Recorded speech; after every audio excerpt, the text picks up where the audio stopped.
Boa noite, nós estamos no canal Força Educação e hoje eu quero comentar com vocês essa relação entre o arquétipo de herói, a atitude de Neymar e principalmente a filosofia utilitarista.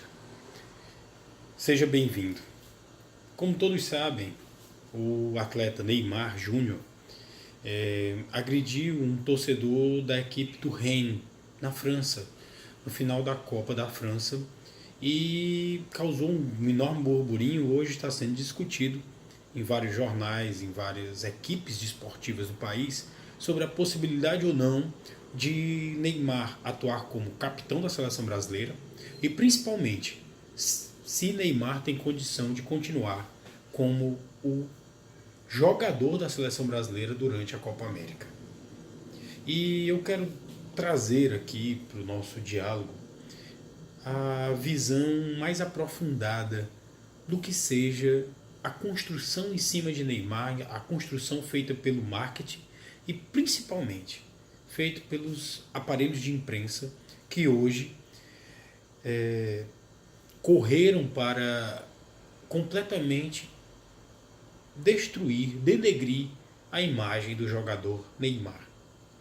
Não quero fazer uma análise precipitada, por isso aguardei, procurei obter as melhores informações acerca da ação de Neymar, de ter dado um soco no rosto de um torcedor, que, segundo relatos dentro da própria França, esse torcedor ele faria parte teria ligações com a equipe do Rennes e teria proferido alguns impropérios contra jogadores do Paris Saint-Germain, inclusive chamando Verratti de racista e chamando Buffon de bufão, que nada mais é do que palhaço. E Neymar ele estava mandando aprender a jogar bola. Só que Neymar já estava bastante irritado com a derrota, com a perda do título e principalmente com a atuação da equipe. Sim, mas será que isso justifica retirá-lo da seleção brasileira? Eu vi comentários de jornalistas especializados dizendo que ele não tem caráter, outros dizendo que ele nunca terá caráter, e outros ainda dizendo do compromisso de Neymar com as futuras gerações. E eu estou aqui para dialogar. Primeiro, não sou fã absoluto de Neymar, acho que ele é um grande jogador, mas não gosto da sua personalidade. Principalmente a dependência que ele tem de estar na mídia. Eu acho que isso o prejudica muito mais do que o ajuda. Talvez ajude a ganhar muitos milhões, mas com certeza atrapalha o seu futebol. Pois não é comum um jogador de futebol depender tanto de estar em evidência com surfistas, com outros jogadores, com atrizes de televisão ou mesmo cantoras, e tornar a sua vida particular em vida pública. Segundo, eu não considero nenhum sujeito que pratique esporte ou que defenda o esporte como sendo as cores de uma seleção ou de qualquer outra como um representante do heroísmo. E aí nós entramos na psicanálise, nós entramos mais especificamente na psicologia analítica de Carl Gustav Jung. Sim, perdão, segundo Jung, o arquétipo de herói, ele perpassa as gerações da humanidade e todas as tradições culturais humanas, onde sempre aquele que tem um nascimento difícil, que desde a sua infância luta contra seres fictícios, imagéticos, forças sobrenaturais e as vence, esse já teria trilhado o caminho da predestinação para se tornar um herói. E este herói teria sempre um preceptor que também teria sua ascendência ligada ao mundo espiritual, ao mundo sobrenatural. E aí nós poderíamos citar Hércules, que tinha como preceptor o centauro. Ou nós poderíamos citar Perseu, que teve como seu protetor o próprio Poseidon, deus dos mares, segundo os gregos. Nessas definições, nessas visões, nós podemos entender que o herói, ele nasce predestinado a ser herói. E seus feitos são feitos maravilhosos. São destruições de forças naturais, sobre-humanas e intangíveis, que para qualquer outro ser humano seria impossível. Haja vista os 12 trabalhos de Hércules. Haja vista a derrota do Minotauro. Ou a decapitação de Medusa. Todas essas ações para qualquer ser humano comum seriam impossíveis. Mas para o herói, não. Esse que carrega o símbolo, a dádiva de lutar não por si mesmo, mas lutar por todo o povo. Dentro de uma moral utilitarista, esse ser humano, esse indivíduo predestinado a realizar os feitos mais dinâmicos e mais surpreendentes, esse ser humano, ele traria em si uma ética superior. Uma ética que poria sua própria vida em risco para defender a vida de todos, pois ele buscaria o bem comum, a felicidade de todos. E para esse herói não existiria propriamente um bem e um mal.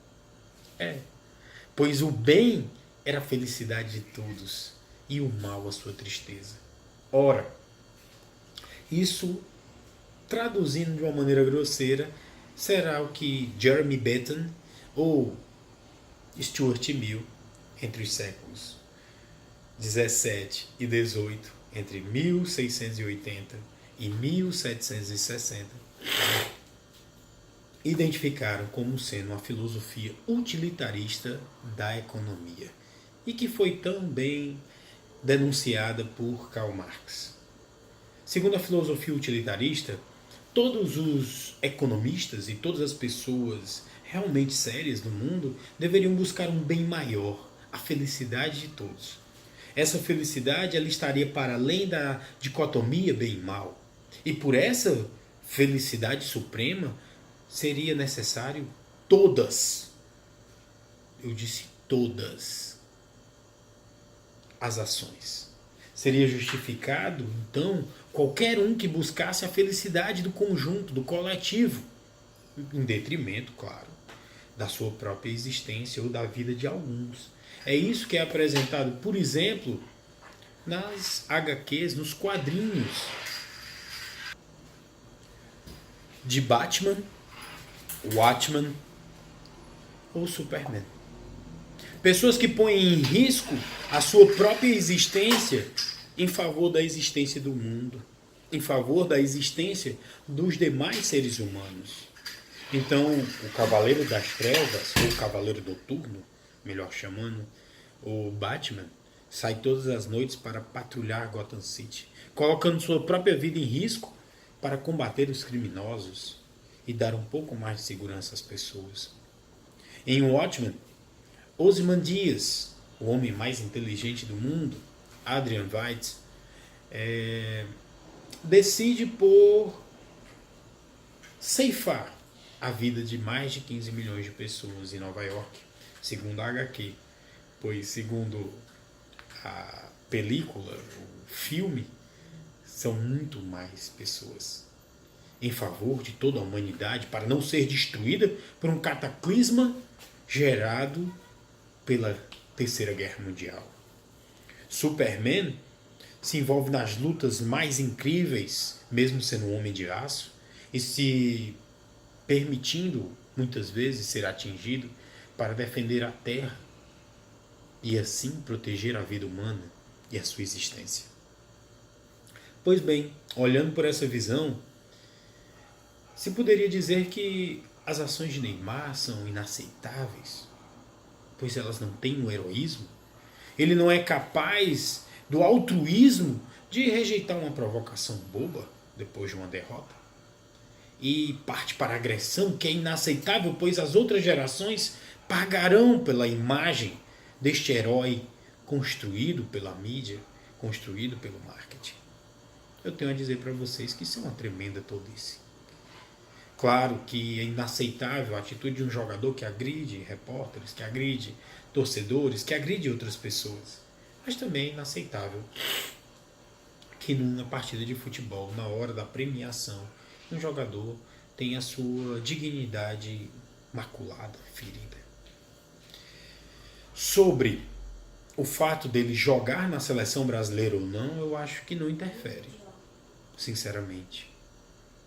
Pois as atitudes dele em campo, no campeonato da Ligue 1, em inglês, ou Ligue 1 em francês, denotam muito mais a falta de equilíbrio emocional, a devida orientação, a falta de conhecimento mesmo da importância desse jogador para si mesmo e para o mundo, do que qualquer outra coisa.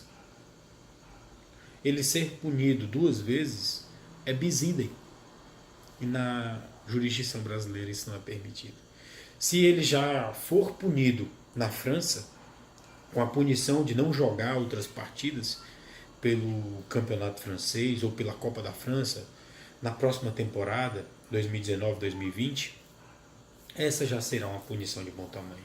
Retirá-lo da convocação à seleção brasileira pelas suas atitudes não teria uma explicação razoável, para além do utilitarismo, o qual não se vincula à dignidade e à ética buscada para o homem no século XXI. Nós não podemos mais invocar sentimentos difusos para justificar a mesquinhez e a pequenez do ser humano. Esse é o canal Força Educação. Se você gostou, deixa o joinha, se inscreva no canal e compartilhe a mensagem. Boa noite, muito obrigado.